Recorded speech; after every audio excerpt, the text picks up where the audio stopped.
So anyway, what's up with airplane food? I don't know. I like peanuts. You deal with airplane food. So Garrett, when they come by on an airplane, they ask you cookies, crackers, or wait, what is it? Peanuts. It's got to be peanuts. Yeah, cookies, crackers, or nuts. What do you choose? I've never gotten the option of cookies. I've only ever flown like a couple of times, like on connections and stuff. But yeah, I mean, cookies. I guess if I got offered cookies, I took crackers. I got crackers and nuts. There's one thing I have to do to start off the podcast. Hold on. Let's get the control here. Hold on. Look at that kitty, boys! That's a kitty! Cat. Cat looks dude. Your camera looks really HD right now. It's a good kitty. Oh, she's backing up. She's backing up. Well, here's the real question: what would the cat choose? Oh, nice. That's Kitty cat. Oh, cat. I saw it. That's all I got. There's a new podcast, cat. Podcat. Podcat. Some say podcast. Oh, I've been saving that one since I had my cat on. I didn't make the joke thing, so I was hoping the cat would come back. Cat has not come back on the podcast in a while. Maybe it'll happen today. It's true. The cat went AWOL. We had to find a replacement. Ain't that right? I have to get if the dog could get into the basement, I have a tiny dog now. If that dog can get into the basement. Her name is Arwen. Ari for short. If you're a Lord of the Rings fan, you'll enjoy that. I'm not, so I don't get the reference. Well, our fans. Sorry, not fans. I hate calling people fans. Our viewers. They like Lord of the Rings, and they're with me. The listeners. I like The Hobbit. The Hobbit was good. I read The Hobbit. Anyway, that's it for the Lord of the Rings and Cat podcast. See you next week. Dude, chill. Just that meow in the background. Here's a real question: where would the cat drop in Fortnite? Definitely Tree of Life. The cat's a Haunted Hills kind of cat. There, we should do that. Demon kitty, demon spawn. Right, man, chill. All right, we kicked off Raw this week. Brock Lesnar, Paul Heyman kicking off Raw, saying how Roman Reigns was suspended, blah, blah, blah, blah, blah. Roman Reigns showed up anyway, shocker. And Brock Lesnar kicked his ass again and hit him with a chair a bunch of times and then F5'd him onto some stairs. Charlie, what'd you think of it? This just dragged. I felt like it really, Heyman talking for as long as he did, I got lost. It dragged. And then, like, I don't know, man. It's just, I feel like the heat's not there for this. The heat is elsewhere in other feuds. And I don't know. I wasn't as stoked as I would hope I would be. Garrett? What was the Lesnar stuff? Just with Lesnar, what do you think about Lesnar getting one over? It's obvious that McMahon's trying to build some sympathy for Reigns, except the whole crowd was cheering for Lesnar to bash his face in with a chair. So what do they do at this point? Right. I mean, like the promo package footage is brilliant for this feud. But like, because you just see Roman just literally destroying the man with a chair. But I mean, I think, I really think as long as the match isn't like isn't stupid, caught myself there, but as long as it's not stupid in the ring, I think that this feud's buildup has been as good as we could have possibly expected, with Lesnar not being there most of the time, Roman having to do these ridiculous things and like beat up U.S. Marshals, which for some reason doesn't get you arrested, Yeah.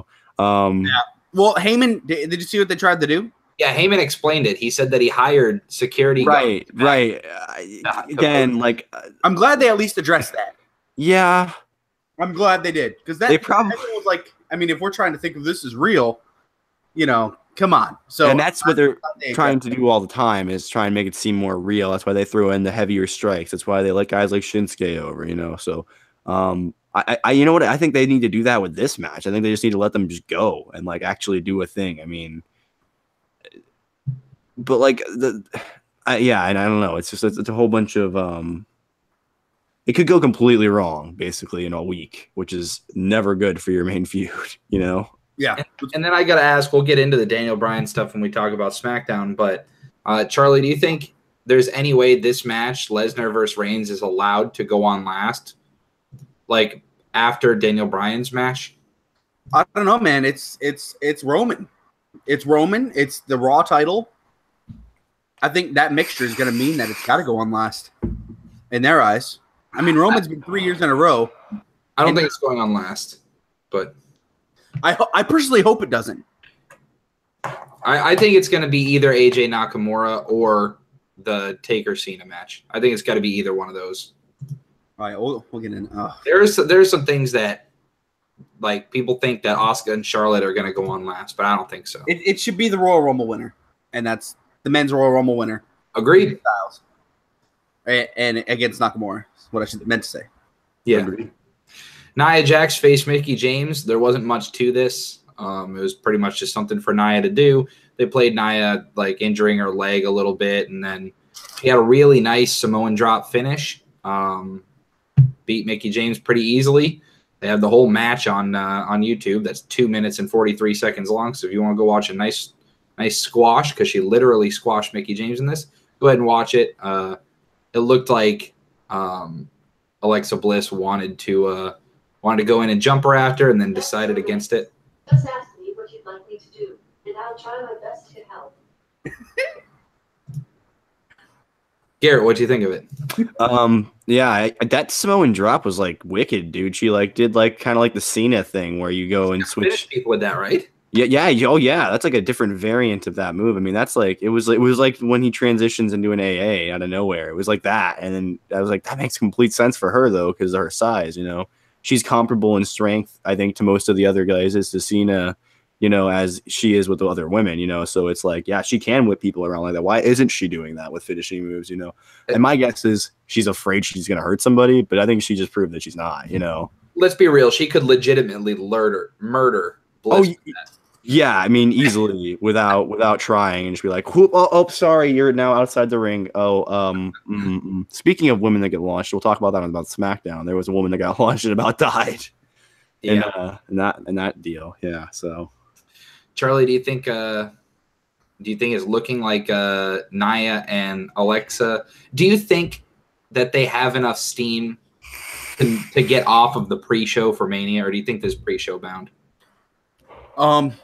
Definitely one of the women's matches will be pre-show. And I don't think it's going to be the first battle royale, so therefore it's going to be a title match. And this is unfortunately for them, the lower tier title match. So yeah, I think it's might be acclimated to the pre-show because of that. I think something big of this, Nia is getting over as a babyface very well. And you know Vince is loving that. And ideally she'll be a cool babyface champion. And who knows who's going to be the challenger. I mean, it's nice to see that this attempt of getting Nia over as a babyface is actually working. Because who knows?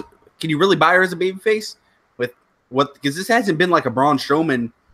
They had similar buildups in the sense of squash matches when they both got drafted to Raw. But Braun got over as a, just natural, much easier. So I think that really progressed to me tonight. Or well, Monday night. Finish that with Nia. You just have Asuka like turn heel or something like she's done while she's been undefeated before, and then kind of play it like that. I mean, you can play her as kind of more of a tweener if you want to, which I mean that's always what she kind of played in NXT anyway. Was someone that kind of cheated every now and then when they had to keep that streak, If they play it like that and she squeaked out a win against Nia and won the title and didn't lose the streak, I don't know. It might be cool. But they also might not do that. They might give the streak to somebody else. So, but yeah, I mean. Yeah. So we think that match is destined for the pre-show. And from one pre-show feud to another, Cedric Alexander and Mustafa Ali teamed up to face TJP and Drew Gulak. These were the final four people in a cruiserweight tournament, if I believe, right? Not TJP, but TJP. Brady Strong spot. Oh, that's right. Okay. And they probably didn't want him on Raw. So anyway, the big thing is Alexander and Ali are the two that are going to be facing at Mania for the championship, for the cruiserweight championship. That's got to be on the pre-show, which is a shame because both of these guys, if you had to pick any of the matches on Mania that was the least predictable on who's going to win, it's probably this one. It's like literally 50-50. They could give it to either guy because they've both done a really good job. Yeah. when it gets into predictions, I mean, we'll have a lot of discussion about it. That'll be a separate video. But Alexander and Ali, they work well together. TJP and Gulak work well together too. It's kind of funny that if you only watch Drew Gulak on Raw, his shtick has changed like every time he's on Raw. Because last time we saw him, he was a crony for Enzo, right? Yeah. Yeah. Like, well, it was the week after Enzo was gone, I think, and he had a match. And then after that, but he was still going along with the Enzo stuff. And then after Enzo got released, that was it. So very, very weird. So now he's back. He's kind of doing his more badass thing again. I'm down with it. Garrett, anything you wanted to talk about with this match in particular?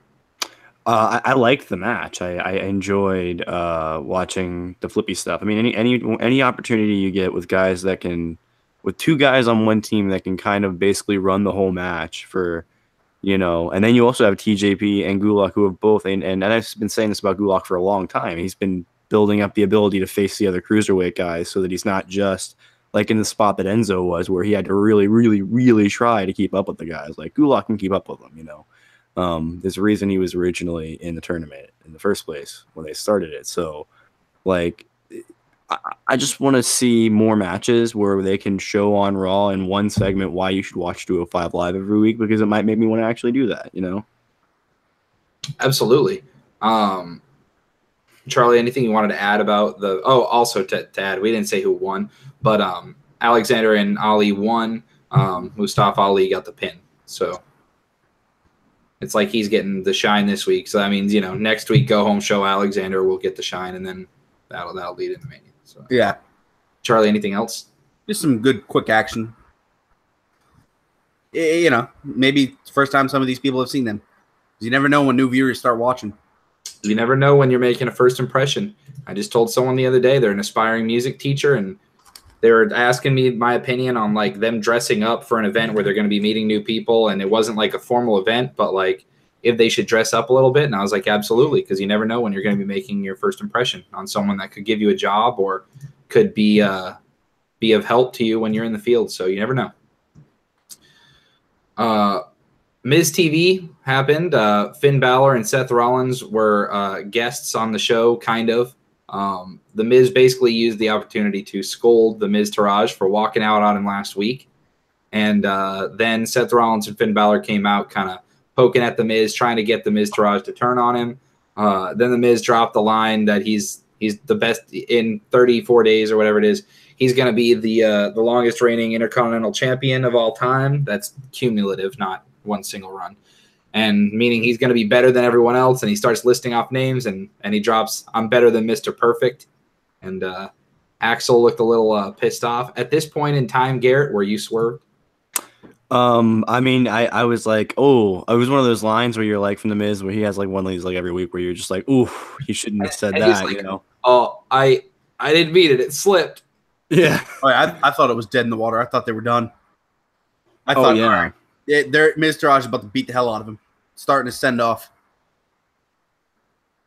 Garrett, were you there with Charlie? Did you think they were for done? a moment? And then once it started getting drawn out more and more, like they weren't attacking him, I was like, well, I mean, I think it's like after a while it becomes obvious. Okay, this is gonna go this way, but I didn't mind because just knowing isn't like enough to make me like unhappy. True. Like sometimes being predictable in the right way when I'm like, oh, that actually is the right thing I would like to see right here. Like that's what I was thinking. So I was like, this makes complete sense. It was a good way to drag out the angle too. Yeah, I mean, because this is just getting. I mean, we've done. Next week we get Balor versus Rollins right before Mania. I'm excited. Didn't we get that like 2 weeks ago or something? Yeah. We got Bucks fan in the chat. Welcome, man. And Miz is officially a dad. Yeah, Miz had his daughter born last night. Well, congrats, Miz. Yes, sir. Miz. Congrats, Mizarino. You guys think he takes time off after Mania? Yes. Oh yeah, for sure. And so that goes along kind of with a question I was going to ask you, Charlie, throwing it over. So they teased Miz Taraj and Miz splitting up. If Miz is going to take time off, then I think it's obvious that the Miz Taraj, really there's two options with WWE. They could split them the night after Raw, and maybe have them turn on him, making him lose the title. If that happens, Charlie, and the Miztourage is no more, do you think they're cut? You think they're released? Because that's one of the popular names. The night after Mania is always a popular night for cuts. Do you think Miztourage could be gone? It's hard because of who they are, but I mean, it's got Curtis Axel, very respected in the company, and Bo Dallas again, he's very respected in the company because of both their families. And they just I'm sure they'll be given another chance with another character. I mean, Ted DiBiase Jr. gone, Cody Rhodes gone. Yeah, it's true. It does happen, and Cody left though. With NXT too, because these NXT guys are going to start taking people's spots, as we've already seen. It's true. So they could very well be cut. I agree. If they do get cut, do you see them doing all right elsewhere? I think they both do really well. I think they could keep up their act and become badasses on the indies. Would you like to see them as a tag or single stars, Garrett, on the indies? If they were going to go on the indies with what they've been doing recently, I'd like to see them as a tag. But if they both went their separate ways, I think they'd both probably be more successful than if they just stick as a tag team, just because tag teams, there's so many tag teams all over in different promotions that they're going to have to compete with, to have that top spot. And a lot more, and people can argue that, the WWE is the most competitive. I mean, there's a lot of people that just sit around and don't actually plan stuff out and, that are lazy. You can be that in the WWE. You can't do that on the indies. So I think particularly Bo would do really, really well just because he's associated with a good name, but not everybody knows who he is. Whereas I'm pretty sure most wrestling fans know who Curtis Axel is, at least by heritage, That's true. And I mean, I think personally, Bo Dallas is much more of the boom or bust candidate, where he could be really spectacular or he could fizzle out very quickly. Curtis Axel is known around the business as very solid in the ring, gonna always put on good matches. He's also very good at putting people over. So he'll always have work, but I don't see Curtis Axel becoming a superstar. So I think they're different in that aspect. Something of note, they're both heavyweights too, so it would definitely help them. Just more. I feel like it just helps them more, and especially like Japan. Mm-hmm. You're talking two guys that were probably both together combined in FCW for like 5-10 years, something like that. I mean, you guys know each other like the back of their hand. I mean, so seeing them split, I mean, if they were going to go, they might go together. I know it's just hard to say. I hope it doesn't come to that. Let me say that I don't want to see them go personally. I think they've done a really good job with this angle that was pretty crap when it got given to them, like. Oh, yeah. Being real. It was clearly just a Maurice replacement. I mean, yeah. And then they turned it into something different and went with it, and clearly the Miz took an interest in the guys. I mean, I really like Charlie's idea of them going to Japan. I think that they do so well. They would do well as like a Gaijin tag team over there. Like, exactly. You know who else did really well in Japan? Asuka. She beat the ever-living shit out of a job. Pardon the French. Jamie Frost got royally whipped. Once again, this is a YouTube segment on Raw, or on YouTube from Raw, and it's 1:08 long, the entire match. The entire match. Just goes to show. That's including Jamie Frost's promo. It just goes to show. Talk-ish, get hit, right? Yep. I'll tell you what, though, Jamie Frost was hot. Anyone else thinking that? I thought she looked a lot like. I thought she was like. I thought they were trying to kind of hint that she was supposed to look like Ruby Riott. I don't know why, but I got that vibe. I was thinking Alundra Blaze. Okay, I could see that. No, I could see that. I don't know. I barely remember. Just to show. All right, the first punch is thrown in the match at 28 seconds into the video. So take out 28 seconds of the promo. The 40 seconds is the match. Oh, and that's including some celebration time too. So, about 35-second match, nice and quick. Solid first appearance for the newcomer. Braun Strowman beat Elias, or not Elias, Sheamus. I'm so used to him beating Elias that it just comes naturally. Braun Strowman beat Sheamus. The bar comes out and says, "Braun, we demand to know who your partner is at WrestleMania." And Braun's like, "Why don't you come in here and win? And then I'll tell you who it is." And Sheamus is like, "Well, that's not fair." The dude's a champion. He's like, "Well, I can't possibly beat you." And Garrett and I were talking about this, Charlie. Is the angle that they're going that the Bar want Strowman to get a tag partner so bad because they feel like they can beat anyone else other than Strowman, and they just hope to keep the other person in the ring? That's definitely a cool angle. I could see how they're on screen. I could see how that angle is coming across for sure. I thought, man, this match was, I don't know about you guys, this was slow, and Oh yeah, sometimes I'm down for a lot of slow matches. Like I'm a fan of it, but man, this was slow and just not interesting because these are both like, what's the right word? It starts with a B. They're both those kind of wrestlers. they're brutes. Yeah, I guess. Yeah. It's just Big man, I don't know. Boring. no, it'll come to me. Anyway, You got technical wrestlers. Bruisers. There you go, bruisers. yeah. And it's it did not come across well for me. Because on paper, Sheamus versus Braun Strowman could be good because Sheamus is fast enough and he's fast enough, but that just didn't play it that way. Yeah, it was not. Well, you got to think, we just came off an Oscar match that lasted 30 seconds. And then you got two guys that are like 6'8". Yeah, I mean, well, I mean, like, it was really slow and lumbering, and it didn't really feel like it had a purpose on the show other than to show to draw it out even more and to just, I mean, and we're probably not going to find out until Mania who his partner is, just because that's probably the way they're going to do it. He'll probably face Cesaro next week and be like, Cesaro, if you want to know who my tag partner is, then you got to beat me too. I will tell you right now, that match will be 100% better than this one. yes, because Cesaro will make a better match, but I mean... I think it would be hilarious if they put a stip in that Braun Strowman has to tag in his tag team partner at some point, and he picked an Ellsworth or a, who are you saying, Charlie? I want Kurt Hawkins. Kurt Hawkins. How funny would that be if that was a stip that Strowman had to tag? You had to at least tag once in the match, and Strowman took care of like the whole match, and he just decimated the Bar, and they were like lifeless, and then he tags in Kurt Hawkins. Kurt Hawkins runs in for the pin, and the guy kicks out, and it's like, oh no. I know for a fact that team would get so over. Kurt I Hawkins has never won. He has not won since he came back in 2016. Hey, I know what your WrestleMania match for next year is. It'd be Hawkins and Strowman versus Rhino and Slater for the titles. Jesus Christ.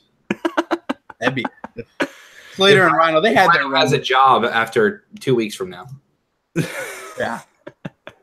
No, but that'd be great. I just feel like it makes so much. I can see why it would be Elias, and Elias deserves a spot on the card. But man, if it's Kurt Hawkins is goofy, dude. They could really do some fun stuff together. Oh, absolutely. What if he stole somebody else's tag partner? Like if he just like threatened somebody else into fighting with him? Give me your tag partner. All right. All right. So moving on. Before we get to the Ronda Rousey segment, let's talk about the Stephanie McMahon Triple H segment where they were talking to their personal trainer, and the personal trainer said that he's trained MMA fighters, professional football players, and professional athletes from all around the world, and Stephanie McMahon is better than all of them. You buying that, Charlie? I think it was a hatchet job. He was paid to say that. I don't know, man. I laughed. I audibly cackled at that. They showed Stephanie McMahon training, and he was like, I've trained elite level athletes. And Triple H and Stephanie, they're not just hanging with them. They're better than all. I was like, oh, my God. All right, Garrett, so I got to say, he said, NFL athlete. So are you buying the fact that Stephanie McMahon is a better athlete than Cam Newton? I mean, Brady, are you suggesting that she's not? Are you being sexist? Absolutely. No, I mean, go ahead, at me. That's gonna go well. No, but I mean, like, man, why would you say this? I mean, it's one thing that it's all fake, right? We all know it's fake. The wrestling is the only part that's real is when you see them hit the mat or you see them actually get hit. Like that's the only time it's real. You know what I mean? Right. The performance art. When you start saying stuff like that, one, I think people were probably sitting at home that are professional athletes that watch professional wrestling because weirdly enough, a lot of them do. Entertaining. Yeah, I mean, and they're sitting at home and they're like, yeah, okay, click. I bet you know what I mean? Like, I think that was the entire intent was to get you to giggle. Like, is she serious? Yeah. Yeah, Like Triple H, look, I'll buy that guy. That guy works out like a maniac. Oh yeah, he's big. Have Man. you seen his workout videos from Instagram? I mean, like, Oh yeah, the guy's got. I mean, the guy gets gains. I mean, yeah, him, I might buy. Her, she's obviously been a corporate person for most of her life. You know, like. I just picture Stephanie McMahon doing the James Harrison workouts. That's what I want to see. They're like, you know, I'm picturing her doing like the NFL Combine exercises you always see them doing in the videos when they have the interviews or whatever. You know. Oh yeah. She's just like running through the ladders and stuff. Stephanie McMahon's that sky cam on the bench press from the combine, Charlie. Yeah. Just picture her laying down on there, throwing up the 250 pounds. Stephanie just benches Triple H. She doesn't even bench actual weight. I swear to God, if they do a strength spot with Rousey and McMahon in the middle of the ring, where they grab their hands and they're gonna have Rousey crush her, and Stephanie wins. There's no. That's no. I agree. That's probably how the match will end. Mark You'll have Triple H wrestling Kurt Angle for like 10 minutes, and then Ronda will get tagged in, and that'll mean Stephanie will have to come in. Stephanie's pinning her clean, and Ronda Rousey's out of the WWE after Mania. Write it down. I can tell you one thing. I am not excited to see Triple H and Kurt Angle in the ring. Dude, I am. Kurt Angle has looked so rough when he's in there, man. Triple H, I'm fine seeing him wrestle people, but man. Coming from the guy that enjoys Matt Hardy's matches. Oof. Hey, man, you can't beat that Ultimate Deletion. That's the kind of Matt Hardy match I like. You can beat it. It was called, what, Final Deletion? Yeah. All right. But Ronda Rousey came out, killed Absolution. I don't want to spend too much time talking about it because we got another couple things, and then we got SmackDown to talk about too. But, yeah, I mean, Rousey looks all right. The first one was bad, and then I think the one she did on Mandy was really good. Yeah. One of them was fantastic. One of them was really bad. Yeah. And I mean, coming off, I don't even know why they released the footage of her trying to suplex Dana Brooke the week before, but that looked real bad. I don't even know why they released that. And then, yeah, the one on Mandy was good. But I don't know. She'll get the hang of it.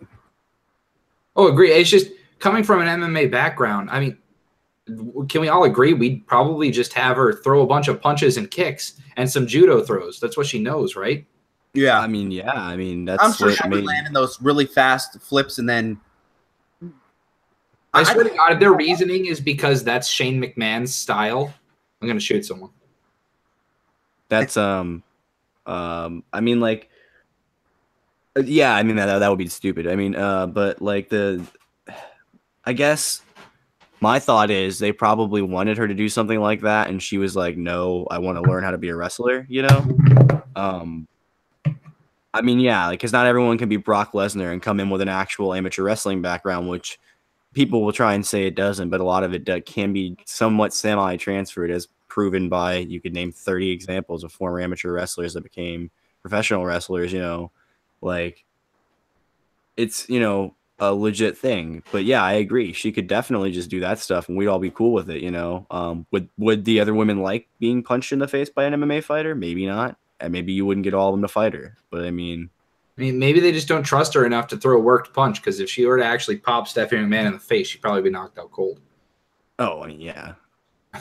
Imagine if she did completely just cold cock her and she just was like she just didn't even react. She was like oh yeah. Gallows and Anderson work really well as baby faces. Can we agree? Yeah. I like the way they work. Carl Anderson flying high, doing his karate weird kicks and stuff. I think it's funny. More of that, please. Hold on, I'm head glitching the camera. I don't know how that happened. he did some crazy flying kicks in this one. But the Balor Club, they get the win over the Miz Taraj. This was kind of set up earlier when they came in to kind of make the save after the Miz Taraj and Miz beat up. We didn't even talk about how they swerved him earlier. No, we did. Remember, we were saying me and Garrett. I was going with it for a while. Yeah, I know, but then we didn't talk about it after. I didn't say what actually happened. The Miz Taraj. It turns out Miz and Miz Taraj were swerving. Oh yeah, Balor and Rollins the whole time, and they ended up beating them up, and that's when the club came out to make the save, which set up this match, which the club won. So I'm fine with it. It's better than these, the three guys in the title match duking it out in some kind of fashion again. I'm fine with this. Let their henchmen do it. And next week, let's get Roman and Dean against the club. Mr. Rollins henchmen. Where's J&J Security? Bring them back for a night. Oh, Jesus. Yeah. Garrett, let's have you talk about Elias versus Rhino. So Elias versus Rhino happened. If I remember, did it not happen? Is that what happened? Like he came out to do you know what? Go ahead. I think I skipped over. No, I mean, hold on. Elias Let me just pull it up really quickly so I can remember. Oh, Elias won. I think it was in quick order, if I remember right. Right? It wasn't very long, or was it? What am I just remembering wrong? It had to be before a commercial. Elias played a song. Rhino came out. Elias beat him pretty quick. Okay, yeah, I had it right. Okay, yeah. So it wasn't very much. It was just it was a quick thing. It's building, keeping Elias. What is he in right now, feud wise? I forget. Elias is gonna get beat up by Jeff Jarrett at Mania. Okay, so he's probably just gonna do a song at Mania or something then. Yep. Which is fine. That's a shtick. So let him do it. I mean, but let me be clear. That's not confirmed, but he's probably getting beat up by Jeff Jarrett since he's going into the Hall of Fame. If not, he'll probably get beat up by The Rock or Stone Cold or, God forbid, Hulk Hogan comes back. I can see it. Yeah, that's Elias's spot. And honestly, that's a good spot for him. He doesn't necessarily need a match. I think he gets beat up by some sort of returning face. They have it every year where someone gets beat up. I mean, hell, that's the Wyatt family's biggest spot, right? Getting beat up by, what, Hulk Hogan, was it? No, it was The Rock. They got beat up by The Rock. Roman had a match. Yeah. That's their WrestleMania moment so far, so why not? We had a no DQ match between John Cena and Kane, which John Cena won. He was doing all the Undertaker's tactics of like sitting up in the ring and then kind of cut a promo at the end, mocked the Undertaker, called him coward again, and this match is going to happen. I kind of like how they're waiting for Undertaker to respond. The reason this match seems so big is because they haven't blew everything off a month before Mania. This is the only thing that we actually have to wait to see besides the Cruiserweight match, which is going on the pre-show, right? Yeah, theoretically. Yeah. And we'll talk about SmackDown in a second. Anything else you wanted to add, Garrett? I mean, seeing Kane take table bumps at his age, always nice to see the guy still willing to take a nice little bump there, you know. AA through the table is always a nice spot. It always looks really nice because it throws the entire weight of the person through the table. You know, it breaks really, really nicely usually. So, other than that, no, it was just a match. It was another. I mean, it was the sign he was looking for, or whatever. You know, yeah, whatever. I already know the match next year, guys. Next year's Mania. You ready for it? Mm-hmm. Kane and Undertaker, both of them their final matches in their careers, beating Authors of Pain clean. Yeah, I'll take no. Yeah. You can see it happening, though. Yeah. It just makes you sad when you think about it. Yeah. Bucks fan says the storyline that Cena doesn't have a road to Mania is dumb. Why wouldn't he just enter the Battle Royal? Exactly. There's a Battle Royal that anyone can enter. It's a completely pointless storyline, I know, but it's better than knowing and just being like, it'd be better. Oh, no, John Cena's going to have to buy a ticket to Mania. He'll never get on the card. Like if 3 weeks ago when he said that, Undertaker had gone dong, would have been like, okay, cool, that's happening. But like, would it have been as impactful as when he does finally say something? I don't know. Probably, honestly. John Cena needs a healthy dose of dong. Can we agree? Yeah, he just needs to get a big old dong while he's standing out there in the middle in front of everybody. Randy Orton and Bobby Roode kicked off SmackDown. Oh, let's get grades for Raw first. I'll give it a. I fell asleep, but only for about 45 minutes. So I'll give it a. Well, then again, nothing was advanced. No storylines were advanced. So I'll give it a F plus. Charlie? C-. Not their best show. It doesn't feel like Mania season. Like in my opinion, Garrett. I'm gonna give it a D plus. There you go. Split it right down the middle. I try to do that when I can. Plus. Unless I don't Who will agree. Daniel Bryan Sometimes I face? don't. What, Charlie? Jacob asks, who will Daniel Bryan face? Well, the match was just kind of announced. It was challenged on SmackDown. So let's talk about that opening up SmackDown. There we go. I'd just like to point out I named the title Respods, not Daniel Bryan Respawns, but whoops. Okay. So Daniel Bryan, yeah, he respawns. Daniel Bryan basically comes out, says that he's sick of wearing, and this wasn't the very opening, but since we're on the topic of Daniel Bryan, he says that he's sick of wearing a blazer or cardigan or whatever the hell this shirt is he's wearing, and throws it off. And he talks about how Kevin Owens and Sami Zayn will be reinstated if they come in and win at WrestleMania. And he issues the challenge that it's going to be him, as in Daniel Bryan and Shane McMahon, versus Kevin Owens and Sami Zayn. Kevin Owens and Sami Zayn went all out on Twitter, changed their names back to Kevin Steen and El Generico. Yeah, really cool. That was pretty cool of them. I like that. They know who their fan base is. It's the Supermarks, let's be honest. Yep. And so that, that's cool for them. This match kind of has it all when you think about it, because Daniel Bryan is an indie guy with Kevin Owens and Sami Zayn, but Daniel Bryan and Shane McMahon are both super WWE mainstream people too. The casual fans love Daniel Bryan and Shane McMahon. The hardcore fans love Kevin Owens and Sami Zayn, but they also kind of love Daniel Bryan. When we talk about our WrestleMania predictions, we'll think what's going to happen, but you got to think Kevin Owens and Sami Zayn, they could go one of two ways. They could say, oh, well, they got fired from SmackDown because they lost the match, because I don't know if they're going to have Daniel Bryan lose, but we'll talk about it at a later date. So if they lose, then it's like, okay, well, Owens and Zayn are going to end up going over to Raw, and if they win, then they're reinstated. So it should be interesting. Charlie, anything about the promo that you want to talk about? I thought Daniel Bryan he looked fantastic out there cutting that promo. I mean, he evokes real emotions, and it's just really, it's fun to watch. Daniel Bryan himself becoming an active performer again has just raised SmackDown's stock through the roof. I agreed. Garrett going on that. I mean, I think that we'll both agree. Daniel Bryan's great. Oh, Do you think there's any way they keep Daniel Bryan on SmackDown after Mania? I mean, they could go either way with it. They could say, oh, well, since you're a wrestler now and you've proven you can't really work with other wrestlers as a general manager, we're going to get X to replace you or something. Or Shane's just going to run it himself or something like that, which either or, and then just have him go to Raw, or you can have him stay there. I mean, it really, for me personally, I think he makes more sense as a character on SmackDown, but that's just with what I've known of him of so far, which was the underdog character, which a lot of times you think that would do better on SmackDown. Look at Sami Zayn for an example. Like for sure, I wouldn't mind either way, but I personally see him as more of a SmackDown guy. But with what he's doing now, sorry, I was trying to wheel back around to my point.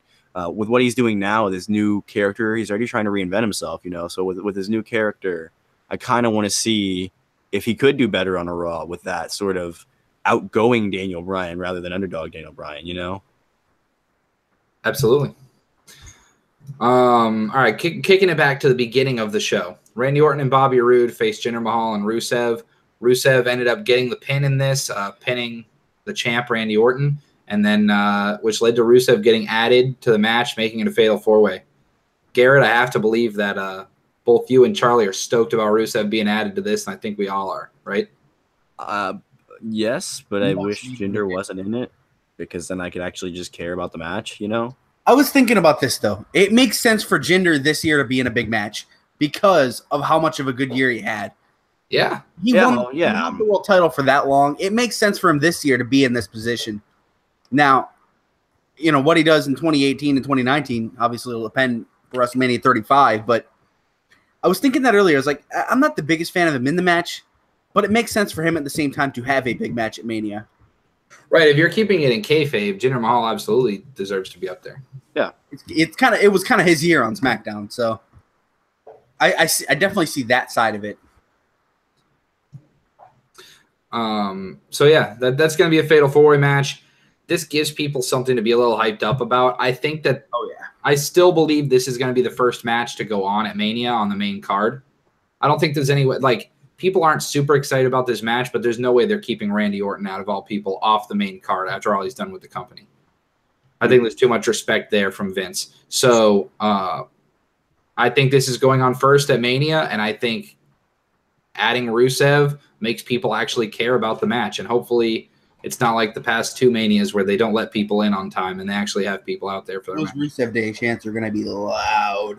Rusev Mania, man. Oh my God, that is going to be. Rusev Mania. Forget. Becky Lynch beat Ruby Riott, and then she beat the rest of the Riott Squad up. Basically, Killed Liv Morgan. She's almost killed Liv. you know, Center it's of the fine. ropes. It's fine.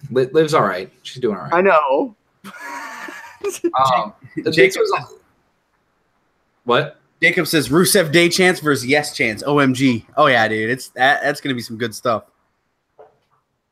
Yeah. Daniel Bryan. Oh yeah. But this was all to build Becky Lynch up as like a front runner for that women's battle royal. And I will be interested when we go to make the predictions for this battle royal, because they usually don't go with front runners, even though Bayley and Sasha are in it. So I guess we'll see. Yeah, Mojo and Corbin have been the last 2 winners, and Corbin was not on the main roster when he won. Yeah. Hey man, I'd love to see Iconic Duo come in and win it together. Hop out of the ring and jump out at the same time together. It would be something, wouldn't it? You could almost say it would be iconic. Go to bed. The New Day faced the Bludgeon Brothers. They faced Harper Bludgeon and Rowan Bludgeon. I hate stuff like this. Bludgeon Brothers won via disqualification. They went to go bash their heads in. They went to bludgeon them with their hammers. And the Usos made the save. So we've got face, and heel going on. It was a match. I personally like the Bludgeon Brothers, but Where were the U.S. Marshals at, Brady? They were supposed to stop things like attempted murder. I'd much rather have them just do like a singles matches instead of just throwing the entire tag teams out there. Just it really, we're gonna be seeing them duke it out in a week anyway. So it's me being picky though. It was fine for what it was. They made it interesting. The new Bludgeon Brother characters make it everything interesting. Are they going to use the mallets at Mania? That's the question. Probably. I don't know. Does that match go on the pre-show? I hope not, because that was one of the because the whole storyline is that the Usos have never been on the main show. Oh. And they finally got their shot. Yeah, someone's going to be screwed. There's going to be 3 pre-show matches, and ideally, Cruiserweight and the Men's Battle Royal. Who's getting screwed? I think Braun's getting screwed. He could. But if they go in with the surprise, I don't know. I have no idea.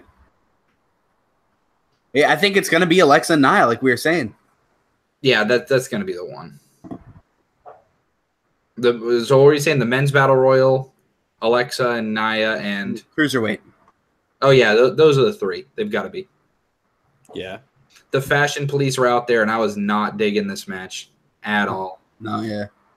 I thought, I don't know, Fandango's like running around the ring randomly. I don't know.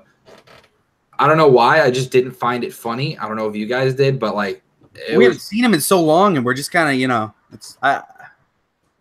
we don't get the Fashion Files anymore. It's only on .com. Yeah. Yep. Which was one of the stupidest decisions ever. So this just looks super corny to us. And not a roster change, wouldn't you say that, Charlie? Absolutely. Shinsuke Nakamura faced Shelton Benjamin, which I heard it on another podcast. Can't remember which one, but they were talking about if they're going the WWE way, that means AJ's facing Chad Gable next week. Hey, I'll take that match. Wasn't AJ the guy that, like, when Jason Jordan first left, we saw that match with Chad Gable, and it was like, wow. I know we had one with Rusev, and it was just fantastic. Gable and AJ Styles is going to be great if they give it time and it main events next week. Oh yeah, Oh, it's going to be fantastic. And this match, Nakamura and Benjamin was all right. yeah. I love how Shelton Benjamin, for one, they did a promo, which it had the stupid text over it, the cell phone promo, but Shelton Benjamin cut a great promo backstage on Shinsuke. If he could cut a promo like that way back in the day, he would have still been in the WWE. He would have never left WWE. He would have been sky high. I love how he's put on weight and he's seen as the brute of the team with him and Gable. And that's all they talk about is how powerful he is and stuff, but he is still so damn athletic. He is so good. Like, I love watching Shelton Benjamin, and Shinsuke is great too. They need to stop letting Shinsuke talk so much, but he actually was forming like full-on sentences. So the whole point of this match, the side story with this match was that Shinsuke asked AJ to be at his in his corner for the match because they both want each other to be 100% for Mania, and so AJ agreed. Garrett, what were you thinking of this match? I enjoyed the match. I was thinking it could be really, really good. I don't think it was necessarily really, really good. I think it was at least what it needed to be, which was a decent main event. I mean, and it's not often we really get, I feel like, a bad main event anymore. So it didn't surprise me that this was at least semi decent. What I expected more of that I didn't see as much of was I was expecting Shinsuke to go to his strikes more since he knew that Shelton would beat him in grappling, but they didn't play into that at all. So, maybe they don't want to play that much into real fighting, but it's just like, I don't know, maybe just like I like when they say stuff like, hey, he's been studying tape. Like, no one in the WWE actually studies tape, but if they did, other than to get a feel for style or whatever, but if they're gonna play it like they're actually trying to be legit athlete fighters, then I think that they should include more stuff like that. It would make it more of a cerebral contest, which they're always trying to emphasize. True. Agree. I thought one of the best things this week in wrestling was after this match. So we had Shinsuke got the pin, right? Was there any monkey business going around? Any tomfoolery? No. Nothing? Okay. That's the point. So Shinsuke got the win, perfectly fine. And then after it, there's some beatdown, right? And then we have the beatdown gets resolved, and AJ is sitting in the corner of the ring, and you can tell Shinsuke's getting ready to hit that Kinshasa. He lines up to do it, and he jumps, and he's just standing there staring at him. And AJ's expression was so good, where he looks like he just had the you-know-what scared out of him. And he just, I thought that was perfect for the storyline. You're going to see that image in that WrestleMania build-up so much. Like in the video package. I'll tell you what you're going to see. And then they're doing the knee to face, screaming it. I thought it was so good. That's what you're going to see right there. Knee to face. And then he pats him on the head. I thought that was a fantastic way to end the show, and a perfectly way to, because this storyline's been slowly building. You got the idea of what they're doing. I think this really helped it just progress the storyline, and I thought that was very important and very well done by the both of them. Yeah. This build's good. I mean, I like the teasing stuff, but I wish they would have gone somewhere else personally rather than it's a dream match and it's two of the greatest guys of all time. I don't know. They've done this build so many times where it's like this mutual respect build. I just hope it delivers through at Mania, and the match is getting hyped up so much. I mean, Jericho Omega was hyped up and it delivered, and I think that these guys can deliver too. But if they're going on last at Mania and they put the Daniel Bryan match right before this and people are already burnt out, this match could go down as hugely underwhelming. Good. Daniel Bryan could open the show too. Yeah. All I know is after Mania, if they're bringing Daniel Bryan to Raw, they need to put Roman Reigns to SmackDown. They cannot have them on the same show if they want Roman Reigns to be a face. I'd agree. If they want Roman Reigns to be a heel and turn on Daniel Bryan, my God, there is your SummerSlam main event, your Mania main event, whatever you want it to be. Yeah. That can be your main event for the next 6 months, probably. Let's be real. Yeah. Yeah. All right. Grades for SmackDown, guys. I personally thought a lot of stuff was inconsequential, but I liked the Daniel Bryan stuff. I liked adding Rusev. I wasn't too keen on a lot of the matches, but I'll give it a B. I thought it was better than Raw. It was more watchable than Raw. Garrett? 100%. I'm gonna go ahead and give this a solid C+ because I just thought there could have been more on this show. Honestly, like I felt like in moments, like especially during that Tyler Breeze match, they just dragged. Like and whenever a show drags, I feel like I can't give it better than a C. Like if I ever feel bored, and I watched this today, right before the show, at any point that I mean I didn't skip anything, but I almost did. So, True. I'm going to go B as well here. I really liked Shinsuke. I love Rusev getting added. I think that match really needed that.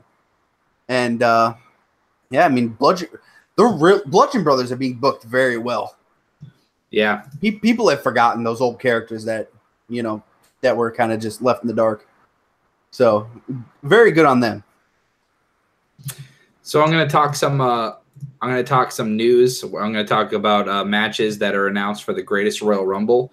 So if you think that these aren't going to change, then maybe there's some spoilers in here. So if you guys don't want to watch it, or if you want to hop out of the podcast, if you don't want to know, then that's fine. But I'm going to talk about them. Okay. So either of you guys, dipping? Because I'll say bye. I think if either of us dip, it ends the show anyways. But no, we're good. We're good. All right, cool. And so it said that these are subject to change anyway. Yeah. So these are announced. Obviously, the 50-man battle royal, that it's literally called Greatest Royal Rumble. It's going to be the biggest ever. Pretty much like every man in the company is in the damn match. John Cena versus Triple H. That could be really good. Yeah. Intercontinental Championship ladder match, fatal 4-way, running back WrestleMania plus adding Samoa Joe. So Rollins, Balor, Miz, and Joe in a ladder match for the title. That's cool. Yep. Agreed. I could see only Miz getting subbed out if he's ready to go by then. Agreed. Raw Tag Team Championship match, Hardy Boys versus Sheamus and Cesaro. So there's a possible spoiler with the bar retaining. Yep. Roman, and then it said confirmed entrance in the Royal Rumble. Roman Reigns, AJ Styles, Braun Strowman, New Day, Randy Orton, Bray Wyatt, Shinsuke Nakamura. Isn't it impressive that Bray Wyatt is still one of those names they list? WWE sees him as the top guy while still burying him and making him lose feuds over and over and over again. Yeah. Look at the names. Roman Reigns, AJ Styles, Braun Strowman, New Day, Randy Orton, Bray Wyatt, Shinsuke Nakamura, among others, are scheduled to participate. The fact that he's listed with those guys is crazy to me. Yeah. I think they have to list the bar. They have to list them there because they're current champions. But I mean, hey, if it's that tag division can look with Braun in the tag division. If he wins that belt, man, that could look really nice. Agreed. That could add so much value. And again, I'm still hoping. I think it would be cool if Braun brought back like an old guy. So when is the Greatest Royal Rumble show going to be? This is on April 27th. And then the last thing it says, WWE has announced that there are 7 title matches total for the event. WWE title, Universal title, SmackDown tag titles, United States title, Cruiserweight title will all be defended as well. So no World Championship, no WWE Championship. Yeah, WWE title, Universal title, SmackDown tag titles, United States title, and Cruiserweight title will all also be defended.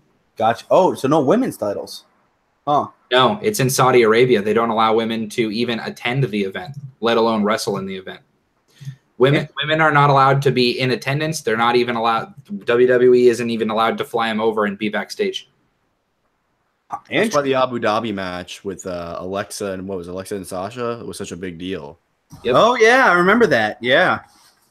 So a lot of people I've heard, they're going to feel kind of dirty watching the show because it's going to have to be all men and all men in attendance, not even women, like not even girls are allowed to go watch the show either. So they're gonna show it on the network. It's just gonna be a little odd.